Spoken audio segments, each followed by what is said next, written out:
Hi guys, this is Pritha Sarkar here. Welcome back with your new topic today. The topic name is on questioning. So guys, I have some questions for you today. You need to reply it in your own unique way tomorrow. So here are some questions. Remember it.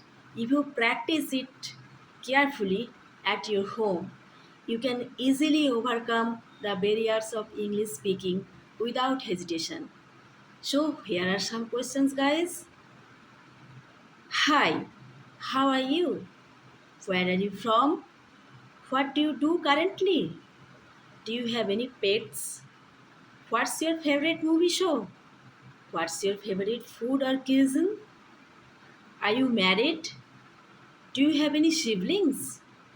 What's your favorite place that you have ever traveled to? Do you prefer to live in a city or in a rural area?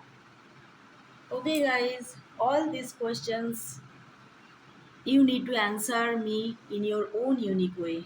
Till then, keep watching and practicing the videos. See you in your next class. Thank you. Bye bye.